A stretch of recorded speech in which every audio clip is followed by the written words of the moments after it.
Encolhi os ombros, olhei os quatro cantos, fiz um gesto vago, procurando no ar fragmentos da minha existência espalhada.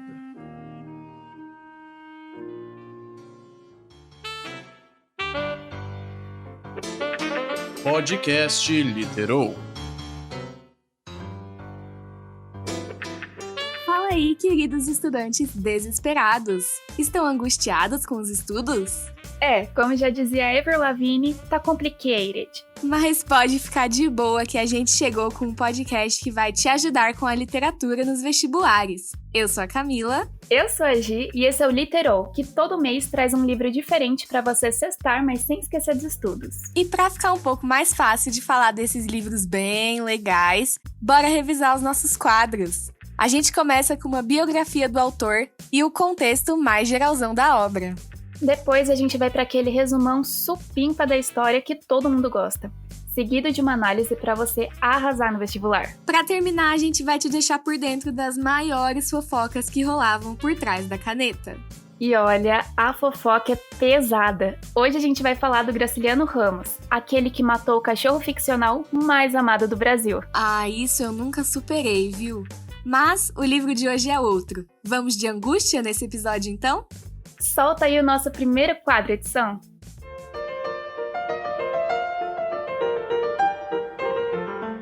Nas entrelinhas.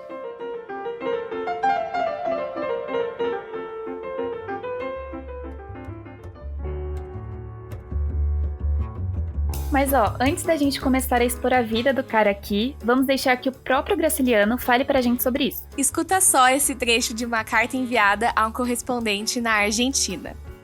Os dados biográficos é que não posso arranjar, porque não tenho biografia. Nunca fui literato, até pouco tempo vivia na roça e negociava. Por infelicidade, virei prefeito no interior de Alagoas e escrevi uns relatórios que me desgraçaram. Depois de citar algumas outras desgraças da sua vida, Graciliano encerra assim. Evidentemente isso não dá uma biografia. Que hei de fazer? Eu devia enfeitar-me com algumas mentiras, mas talvez seja melhor deixá-las para romances. Então, vamos atender os pedidos da madame e falar só a verdade. Alagoano, nascido no dia 27 de outubro de 1892, filho mais velho de 16 irmãos, Graciliano e sua família viveram em diversas cidades do Nordeste, mas se estabeleceram em Palmeira dos Índios, lá no Alagoas. Ele era um homem de vários talentos. Foi jornalista, professor, diretor, político e, é claro, escritor. Gi, olha esse currículo. Esse aí nem precisa de pacote office pra encher linguiça. Exatamente. Enfim, o Graciliano começou a sua jornada literária em 1933, com Caetés. No ano seguinte, veio o livro São Bernardo. Mas, como ele tinha uma língua bem crítica e afiadinha, ele foi preso acusado de subversão. Lembrando que nessa época, em 1936, quem ditava as regras no Brasil era Getúlio Vargas, aquele carinha bem simpático que não gostava nadinha de comunistas. Mas o que ele não sabia era que o Graciliano estava com um livro já escrito e pronto para ser lançado. Esse livro era o Angústia, que foi publicado nesse mesmo ano. E 2 anos depois disso tudo, Vidas Secas, junto com Angústia, entrou para o hall da fama das obras da segunda fase do modernismo. Com esses 2 livros, Graciliano Ramos se consagra no movimento. Essa segunda geração do modernismo brasileiro, que vai de 1930 a 1945, veio para consolidar toda a experimentação que tinha rolado na primeira fase, depois da Semana de Arte Moderna de 1922. Vamos para as características desse segundo modernismo, então? Pega o lápis e bora anotar. Em sua maioria, as obras publicadas eram prosas ficcionais regionalistas e possuíam um grande engajamento político. Vale ressaltar que o regionalismo se originou no romantismo e, desde então, foi se modificando, mas sempre mantendo o propósito inicial de retratar os costumes, as tradições e, às vezes, os problemas do local em que a história se passa. Mas isso de retratar os problemas já veio mais com o realismo e o modernismo. Afinal, esses caras gostam de usar a verdade para distribuir uns socos na nossa cara de vez em quando. Inclusive, a literatura era muito utilizada como instrumento de denúncia social. o que também enriquece o estudo histórico desse período tão conturbado. E bota conturbado nisso. Dá pra perceber uma certa introspecção nos personagens, que relatam seus medos, paranoias, angústias e também refletem sobre o sentido da própria vida e o seu lugar no mundo. Quem nunca, né? Por fim, os modernistas tiveram muita influência do realismo e do naturalismo, no sentido de não fazer idealizações românticas e tratar a verdade nua e crua. Caso você tenha dormido na última aula e agora quer saber um pouco mais sobre o realismo, ouça o nosso episódio anterior. E fica tranquilo que lá a gente explicou bem direitinho as características desse movimento. Isso mesmo. Mas voltando ao modernismo e às nossas angústias de cada dia, vamos entender um pouco mais desse livro no nosso quadro.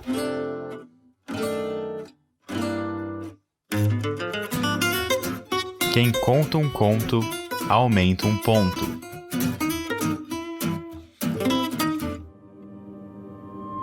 Angústia, basicamente, faz a gente entrar na mente de um stalker. Obsessivo, compulsivo, paranoico, rabugento e outros elogios que só a nata da sociedade pode receber. Esse doido aí é o Luiz da Silva, um funcionário público e escritor que tem a cabeça tão bagunçada quanto a narração do livro. Pois é, a história que ele próprio conta em primeira pessoa é um mix de passado e presente não muito bem dividido. Leva até um tempinho para você se acostumar com as mudanças repentinas. Mas relaxa, pega aqui na nossa mão que o Literou conta a história bonitinha e em ordem cronológica. Bom, Luiz da Silva era uma criança muito sozinha que vivia com o pai e o avô em uma fazenda que, com o passar do tempo, foi entrando em crise. Quando o avô morreu, essa propriedade passou para Camilo Pereira da Silva, o pai do garoto. Mas aos 14 anos, Luiz chega em casa e encontra o pai morto. Nesse momento, o sofrimento dele não é por causa da perda, mas sim pela incerteza de não saber o que fazer e como seguir a vida.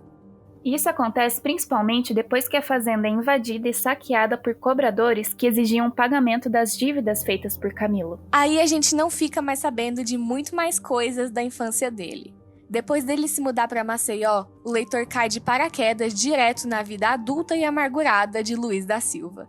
35 anos, jornalista e revisor frustrado de um jornal completamente parcial que favorecia o partido político que pagava mais.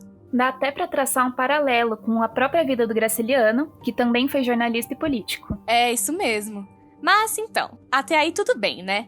O Luiz tinha sua vidinha pacata e cotidiana, com a sua rotina monótona de ir trabalhar, ouvir groselha de todo mundo e ler livros de quinta categoria deitado numa rede no quintal. Mas tudo isso muda quando um pitelzinho se muda para a casa do lado com os pais. A jovem ruiva se chamava Marina e era meio fútil aos olhos de Luiz, que ainda resistia um pouco aos encantos da moça. Mesmo assim, ele não consegue tirar ela da cabeça. Ai, ai, viu? Vida de gado. Depois de vários encontros noturnos, eles decidem que querem mais do que isso e ficam noivos. Começa então a preparação do casório, enxoval e tudo mais. O Luiz então aproveita que estava menos duro de grana e deixa todo o dinheiro com a Marina. Porém, ela acaba usando tudo para comprar coisas inúteis e superficiais. A gota d'água foi o fato dela querer uma tapeçaria. Na visão de Luiz da Silva, era impossível ter um item desse em uma casa de pobre, né? E o casamento devia ser bem humilde. Essa primeira briga abalou o relacionamento dos dois, e tudo piora quando ele chega em casa e encontra a Marina de conversinha com Julião Tavares, seu maior inimigo. O Luiz e a Marina acabam rompendo de vez depois de um mês, e logo na sequência, o Julião começa a se engraçar pro lado da Marina. O Luiz, como bom stalker que é, continua obcecado pela moça, e vigia ainda mais a vida dela, chegando ao ponto de ficar ouvindo enquanto ela faz xixi. Meu, bizarro, né? Depois de um tempo, o Julião desaparece. Sabe, ele vai comprar um cigarro e volta só de vez em quando. Luiz, que adora um fuxico, investiga e descobre que a Marina tá grávida. Gente, chocada.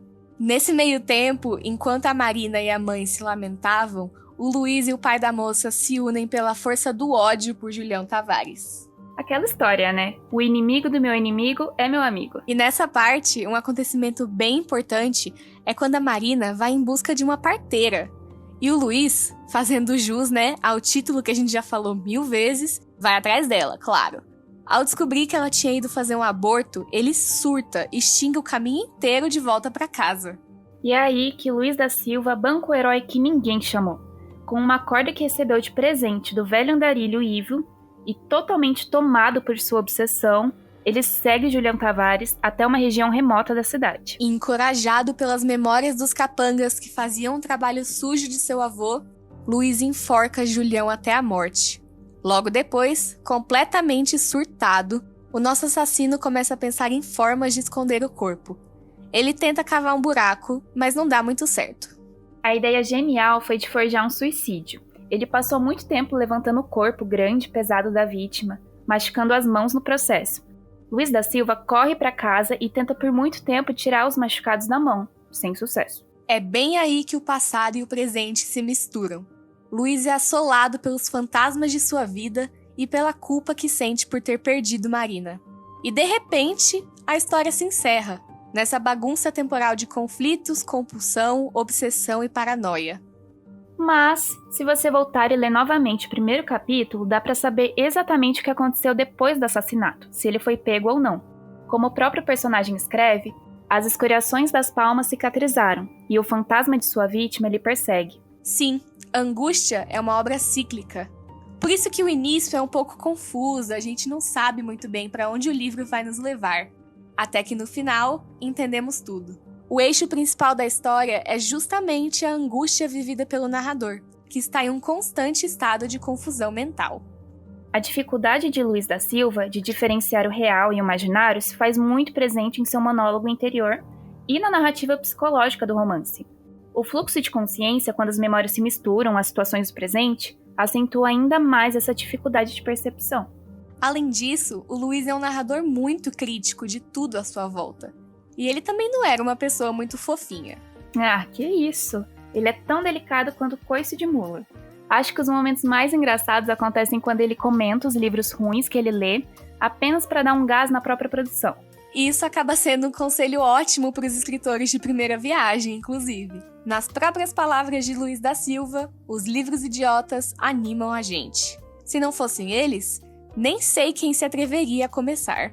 Na filosofia de Luiz, xingar os personagens e os autores também é essencial. Para ele, durante a obra, um determinado personagem é um burro, um cavalo, e o autor não sabe escrever. E já o ódio do Luiz da Silva pelo Julião Tavares começa na ficção e vai para a realidade da época de lançamento do livro. O Luiz fica meio deslocado em Maceió, porque ele vem de uma oligarquia rural que já se encontrava em decadência no Brasil, que se modernizava rapidamente. É aí que o regionalismo fica bastante explícito na obra. Pois é, o que deixava o Luiz pé da vida era o fato do Julião ser um burguês safado e ter ascendido socialmente por causa do dinheiro, e não por uma posição social hereditária. É o clássico confronto entre o velho país colonial, escravista e patriarcal, e o novo país que se desenvolvia a partir da Era Vargas. Ah lá a crítica social, meu povo!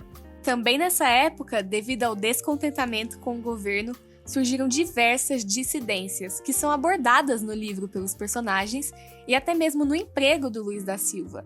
Aquele jornal que escrevia comentários para quem pagasse mais lidava diretamente com todo tipo de oposição política. Ufa, hein? Depois de mergulhar de cabeça nisso tudo, dá pra perceber por que esse livro é tão pedido nos vestibulares. Vamos resumir rapidinho toda essa angústia? Anota aí. Bom, além do contexto histórico, que é basicamente a Era Vargas, no livro a gente tem as características gerais do modernismo, que são prosa ficcional regionalista, denúncia social, engajamento político, introspecção nos personagens, neorrealismo e o neonaturalismo. E a estrela dourada desse livro fica com o fato dele ser uma narrativa psicológica, que é um zigue-zague no espaço-tempo. Certinho, então? Agora a gente vai dar uma de Luiz da Silva, já que passamos tanto tempo com ele, e dar aquela fuxicada. É hora do... Casos de leitura.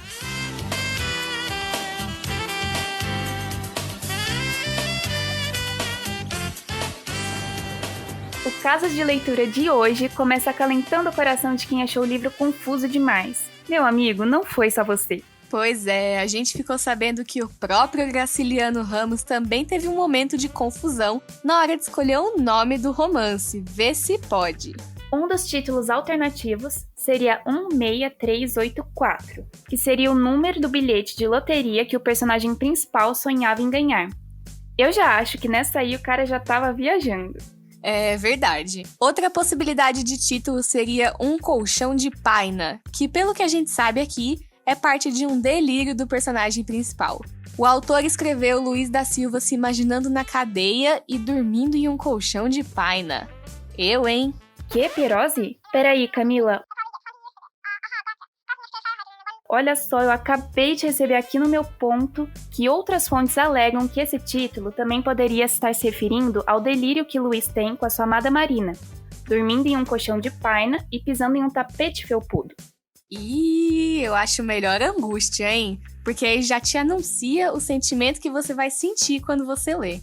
Mas também esse Graciliano tava chapando coco com esses nomes, né? Aliás, isso fica aqui entre nós. Mas uns amigos dele já disseram que ele escreveu o livro meio bêbado.